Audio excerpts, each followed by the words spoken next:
Aleluia. Eu sinto a presença do Espírito Santo aqui, amém? A palavra que o Senhor trouxe ao meu coração já vem há alguns dias ele falando comigo. E quando eu recebi o convite para trazer uma palavra, eu orei e o Senhor confirmou que essa seria a palavra para trazer para a igreja nesta noite. Porque nós estamos vivendo um tempo onde nós precisamos trazer à nossa mente aquilo que nos dá esperança. Aleluia! E a esperança é Cristo. Jesus, a esperança da glória. Aleluia! Eu quero pedir que as irmãs abram as suas Bíblias no livro de Jó. Capítulo 19, Jó 19, versículo 25, bem conhecido. Aleluia. Bendito seja o teu santo nome, Jesus. Diz assim a sagrada palavra do Senhor. Porque eu sei que o meu Redentor vive e por fim se levantará sobre a terra. Eu sei que o meu Redentor vive e que por fim se levantará sobre a terra. Podem tomar assento, amadas. Aleluia. Como continuar confiando em Deus diante de uma tragédia? Diante de uma situação de desespero, ou diante de uma perda material, ou uma perda de um ente querido. Essa era a situação de Jó. Jó estava vivendo a pior situação que um ser humano pode viver. Ele estava transgredindo a norma do mundo. Ele estava enterrando os seus filhos. Porque sempre se fala, né? Um pai não devia ter que enterrar o seu filho. O normal é o contrário. Mas ele estava vivendo essa dor. E não foi só isso, ele perdeu coisas materiais também. E não foi só isso, ele também perdeu a saúde. E não foi só isso, ele era apontado pelos seus amigos. A história de Jó é tremenda. Mas eu não quero me ater a esses detalhes de Jó. Nós estamos vivendo um tempo de muitas perdas. Pessoas perderam seus empregos. Pessoas perderam entes queridos. Teve famílias que se acabaram por completo. Pai, mãe, filha, por exemplo. Então, a gente está vivendo um tempo de muitas perdas. E muitos questionamentos vêm. É normal a gente questionar, nós somos seres humanos. A gente fica se questionando dentro de nós, mas eu creio que uma das principais questões que está na nossa mente nesse tempo é: até quando? Até quando, Senhor? Até quando a gente vai viver em isolamento social? Até quando nós vamos ficar limitados a um culto onde não pode ter tantas pessoas? Até quando nós não poderemos mais abraçar as pessoas que nós amamos? A gente chega na igreja, a gente quer dar um abraço, a gente quer dar um beijo, mas não pode. E a gente está perguntando até quando? Oh, aleluia! E o que me chamou a atenção é que tanto Jó quanto Abacuque foi um profeta, também antes do povo ser levado cativo à Babilônia. Tanto Jó quanto Abacuque perguntaram até quando ao Senhor. E isso me chamou a atenção quando eu estava meditando nessa palavra. Em Jó 19, versículo 7, Jó fala: eis que clamo violência, mas não sou ouvido. Grito socorro, porém não há justiça. Enquanto Abacuque, no capítulo 1, versículo 2, ele fala: até quando, Senhor? Clamarei pedindo ajuda, e tu não ouvirás. Até quando gritarei violência, e tu não salvarás? Olha que parecido o clamor de Jó e Abacuque.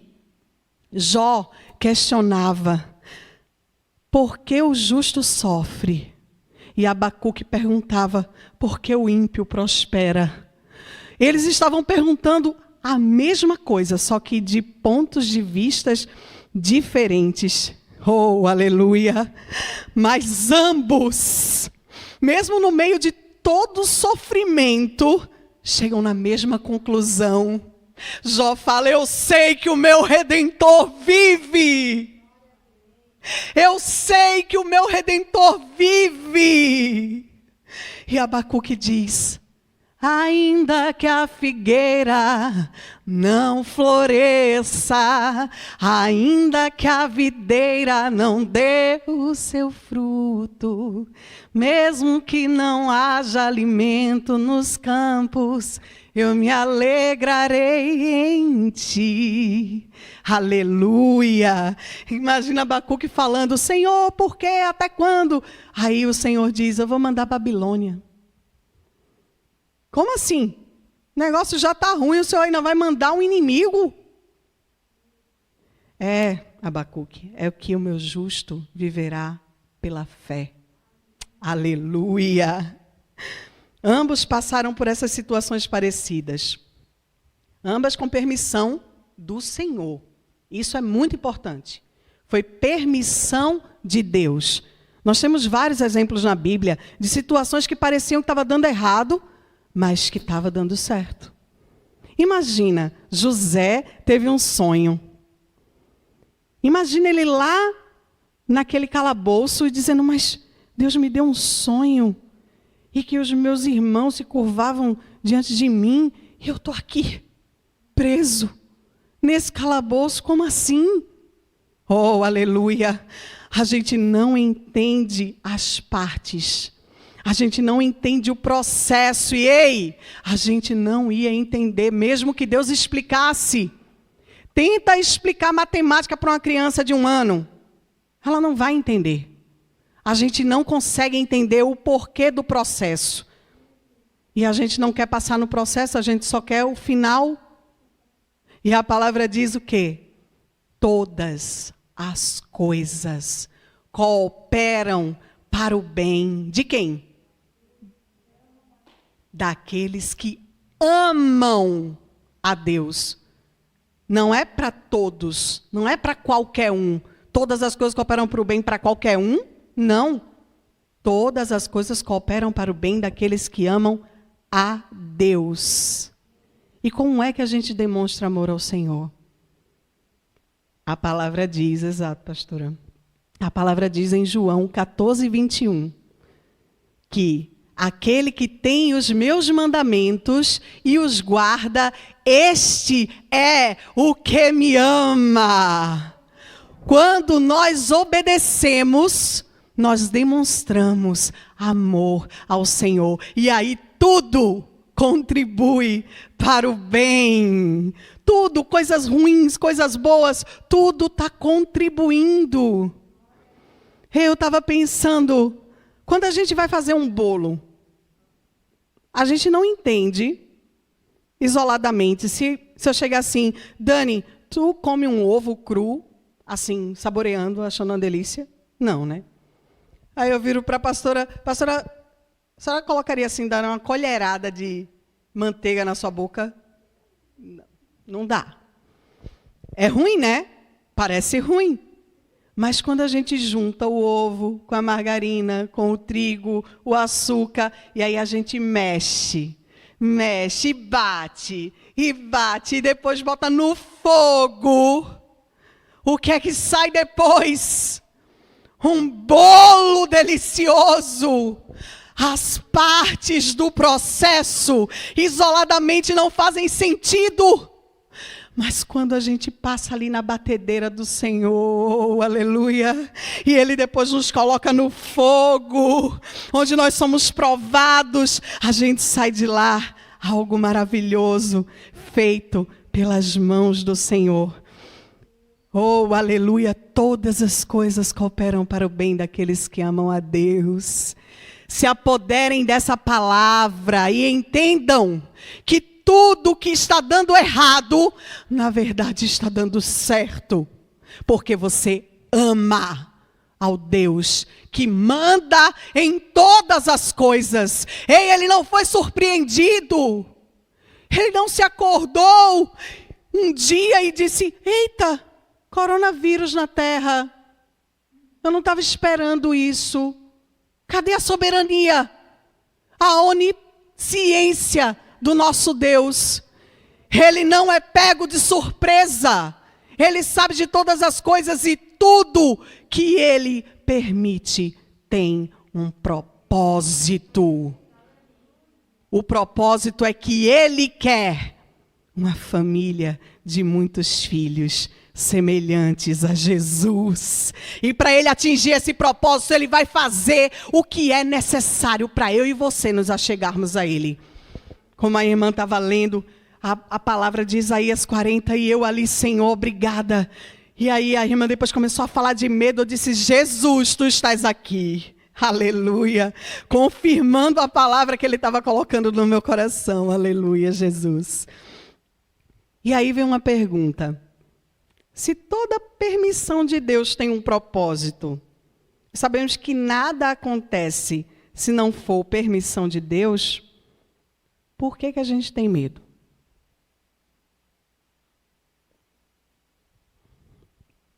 Por que a gente tem medo? E eu estava falando para a pastora Annelise que, quando eu estava meditando nessa palavra, a palavra estava cortando em mim. Era como se Deus estivesse me perguntando: por que você tem medo? Do que é que você tem medo? Acaso eu já não te provei que eu sou teu pai? Que eu cuido de ti? Não importa o que aconteça à tua volta, eu sou o teu pai. Se apodere dessa identidade. Você é filha, você é filho de um Deus poderoso. Ei, Ele não é qualquer um, não. Ele é aquele que disse: haja luz, e houve. Aleluia. Ele criou todas as coisas apenas com a palavra. Aleluia. E quando eu estava meditando sobre essa questão do medo, o Senhor me levou para uma passagem tão conhecida, que já foi tão pregada, que é Mateus 14, a partir do versículo 24. Mateus 14, 24. Aleluia. Eu sinto a presença do Senhor Jesus neste lugar. E diz assim a palavra: entretanto, o barco já estava longe, a uma boa distância da terra, açoitado pelas ondas, porque o vento era contrário. De madrugada, Jesus foi até onde eles estavam, andando sobre as águas.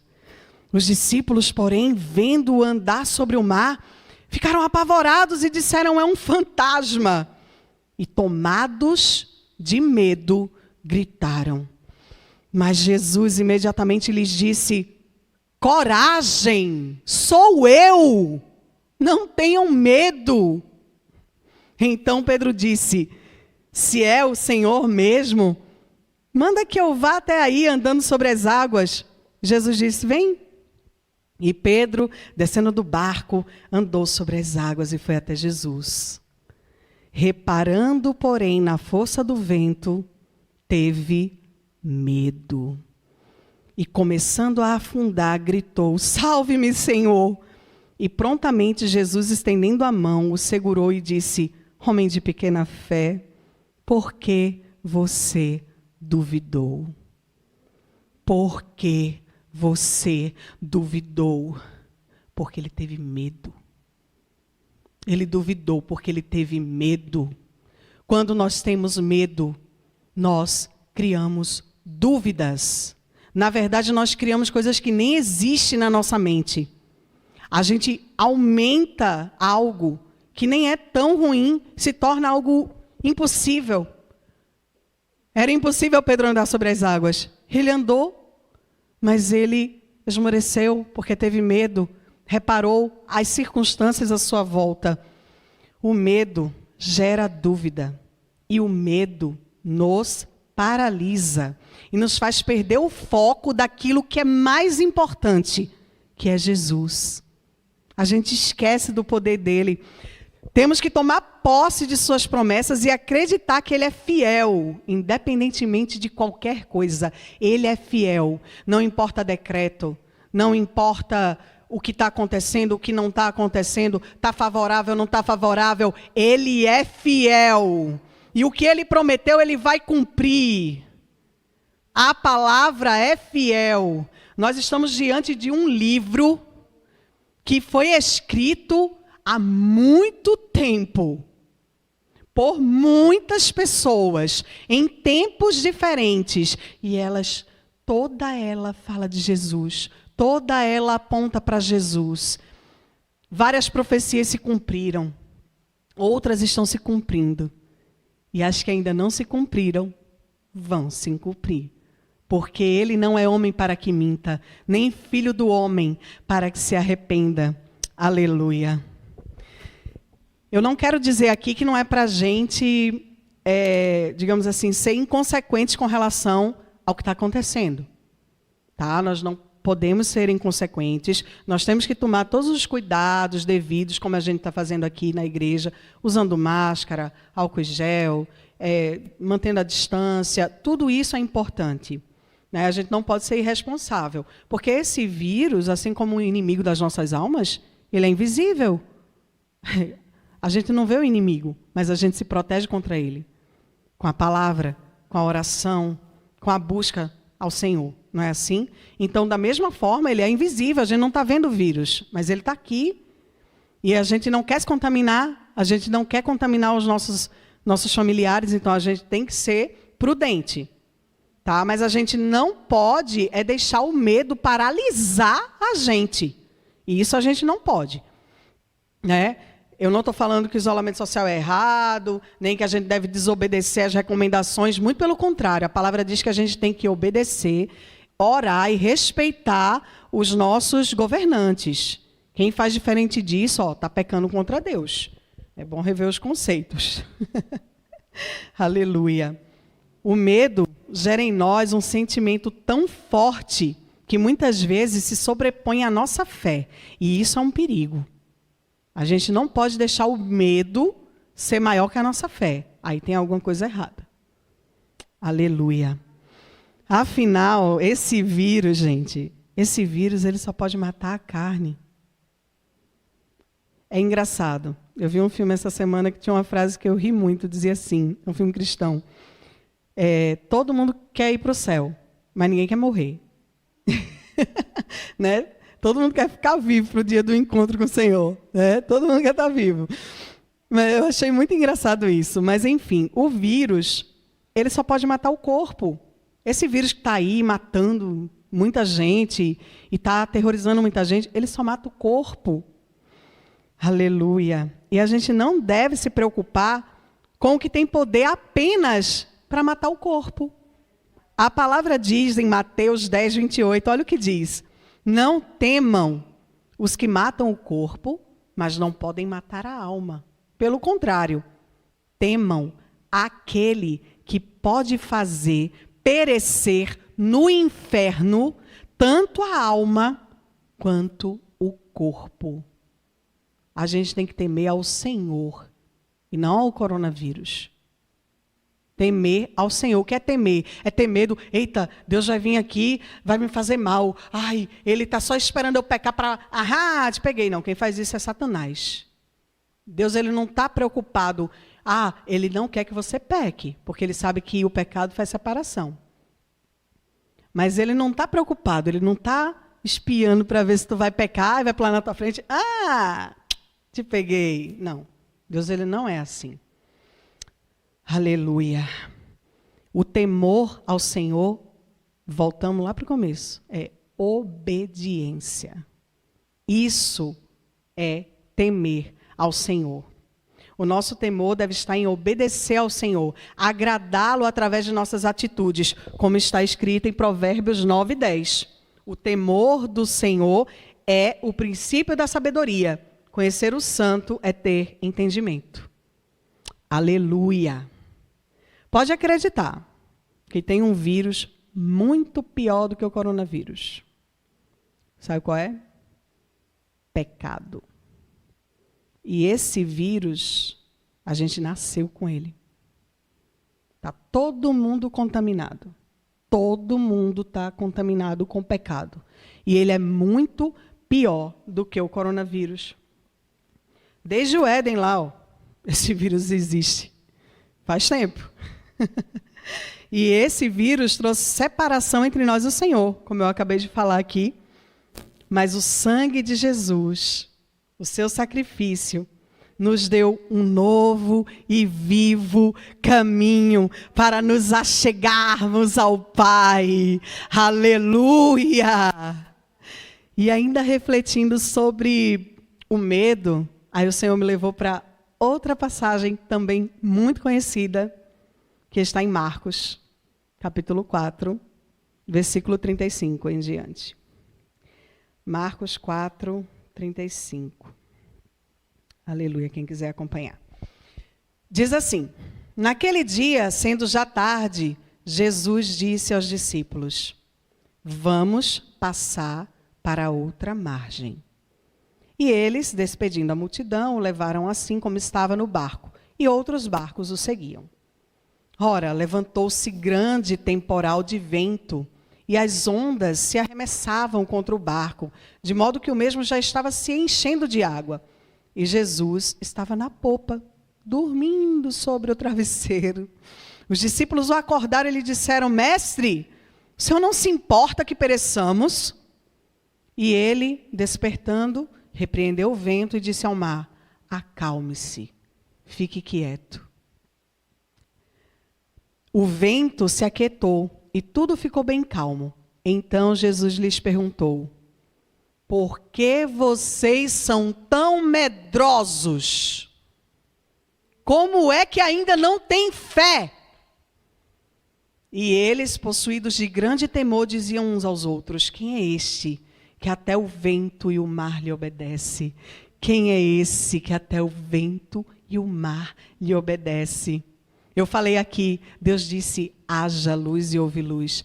Haja é a palavra, Jesus é a palavra, o verbo se fez carne e habitou entre nós. Sabe por que o vento acalmou? Porque ele reconheceu a voz do Criador, aleluia. O mesmo que criou é o mesmo que governa. A natureza reconhece a voz do seu Criador. Quando Jesus disse: se aquieta aí, vento. Vento. Não teve mais nada. Aleluia. Mais uma vez a gente vê aqui Jesus atribuindo medo à ausência de fé. Interessante isso, né? Às vezes a gente nem para pensar que medo é ausência de fé. Não tem como as duas coisas andarem juntas. Ou você tem fé ou você tem medo. Não dá para misturar.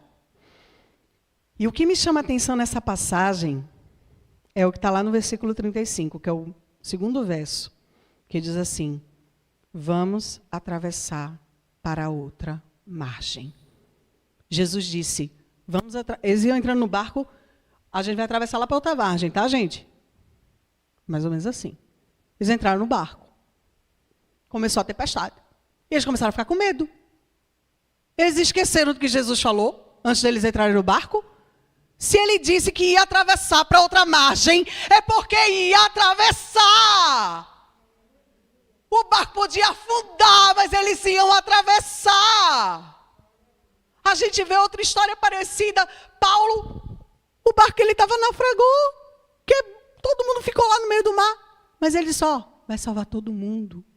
Porque há um propósito. Para eu chegar na outra margem, existe um propósito.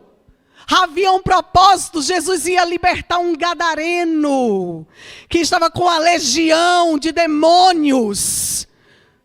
Acha que alguma coisa impediu o Senhor de cumprir esse propósito? Não, nada. Aleluia. Mas por que eles tiveram medo?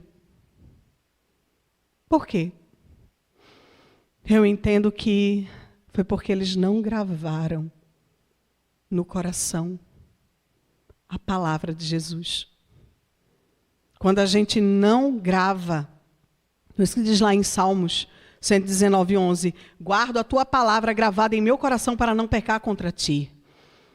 Todas as vezes que a gente está diante de uma situação, se a gente lembrar da promessa, se a gente lembrar da palavra, a gente não desiste, a gente não cai, a gente não esmorece, a gente não se entristece. Não abandone o barco, pois a ordem é chegar do outro lado e você vai chegar. Não abandone o barco, pois esse seu deserto vai servir de testemunho para levantar alguém de novo. Ele vai restaurar alguém de novo e vai ressuscitar os sonhos de alguém de novo. Aleluia! Nós não vamos parar. Eu vi um meme no Face que dizia assim, era o diabo conversando com Deus. Ele disse assim, eu fechei as igrejas. Aí Deus responde, e eu abri um em cada casa. Não contava com a minha astúcia. Porque toda permissão do Senhor tem um propósito, gente. É tão maravilhoso isso, quando a gente entende isso. Oh, as coisas mudam, tudo muda. E o que eu quero dizer com tudo isso que eu falei aqui sobre medo, sobre confiar no Senhor, na palavra do Senhor. Cuidado com as dúvidas que geram medo no seu coração e no meu coração. Nós estamos passando tempos difíceis, é verdade. Mas a gente não é daqui. Nosso tempo aqui tem um determinado tempo para ficar. Logo, logo, como a irmã falou, o Senhor está às portas, então logo, logo, nós estaremos vivendo em glória, no novo céu e nova terra, que é isso que a palavra nos promete. Quando o medo vier tomar o teu coração e você achar que está tudo acabado, lembra disso. Que lá em Apocalipse 21, o Senhor fala que haverá um novo céu e uma nova terra. E que Jesus Cristo vai governar. Virá o reino dele sobre todas as nações. Aleluia. Declare e tome posse disso. Não se esqueça disso. Porque, olha, a estratégia do diabo é a mesma desde o Éden. Primeiro, ele lança dúvida. Como é que você está dizendo isso, irmã? Como é que você sabe que o diabo lança dúvida? Lá em Gênesis 3:1, ele vira para Eva e diz, é verdade que Deus disse isso? É verdade que Deus disse? Aí quando ele vê que a dúvida caiu no coração, aí ele inventa uma mentira. O que foi que ele disse depois para Eva? Certamente vocês não morrerão. Aí Eva acreditou na mentira e comeu o fruto. Pecou. Aí quando a gente peca, quando a gente cai, ele vem como acusador. Ele vem apontando o dedo para dizer que você caiu, que você pecou, que você errou. Como diz lá em Apocalipse 12:10. É importante lembrarmos que Adão, depois que pecou, se escondeu de Deus. Sabe por quê? Porque ele teve medo. Ele teve medo e se escondeu. E como é que a gente vai combater isso, irmã Janá? Como é que a gente vai combater essas coisas? É simples. Quando vier a dúvida, quando o diabo vier plantar a dúvida no teu e no meu coração, a gente mostra fé em Cristo. A gente vai combater tudo em Cristo. Quer ver? Contra a dúvida de Satanás, a fé em Cristo. Contra a mentira de Satanás que escraviza, a verdade que liberta, que é Cristo. Contra a acusação que traz condenação, o perdão para a salvação. E a forma de nos defendermos disso está lá em Efésios 6, a partir do versículo 11, que é a armadura de Deus. E para finalizar eu vou ler. Vistam-se com toda a armadura de Deus, para poderem ficar firmes contra as ciladas do diabo. Porque a nossa luta não é contra o sangue e a carne, mas contra os principados e as potestades, contra os dominadores deste mundo tenebroso, contra as forças espirituais do mal nas regiões celestiais. Por isso, peguem toda a armadura de Deus, para que vocês possam resistir no dia mau. E depois de terem vencido tudo, permanecer inabaláveis. Aleluia. Portanto, fiquem firmes, cingindo-se com a verdade e vestindo a couraça da justiça. Tenham os pés calçados com a preparação do evangelho da paz, segurando sempre o escudo da fé, com o qual poderão apagar todos os dardos inflamados do maligno. Usem também o capacete da salvação e a espada do Espírito, que é a palavra de Deus. Orem em todo tempo no Espírito, com todo tipo de oração e súplica. E para isto vigiem, com toda perseverança e súplica por todos os santos. Aleluia. Não tenham medo. Não tenham medo. Tudo está no controle de Deus. Ele é soberano, Ele é poderoso, Ele é fiel. Ele é o justo juiz. E Jesus é o nosso Salvador. Foi para isso que Ele nos salvou, para que nós herdássemos a vida eterna. Essa vida aqui, ela tem um curto período de tempo, 70, 80, 90. A Bíblia diz que depois dos 70 é só enfado e cansaço, não é isso? Então, o que você tem feito nesse curto intervalo de tempo? Porque o que você faz nesse curto intervalo de tempo determina onde você vai passar a eternidade. Então não tenha medo. Olhe para o alto, que é de onde vem o nosso socorro. O nosso socorro vem do Senhor. Aquele que confia no Senhor não se abala, é o que diz a palavra. Ah, irmã Jona, mas nós somos tão falhos. Sim, nós somos falhos, e o Senhor sabe disso.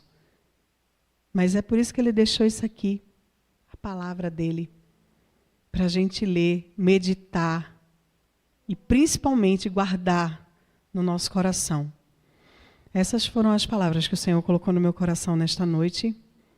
Eu espero que tenha chegado ao coração de vocês.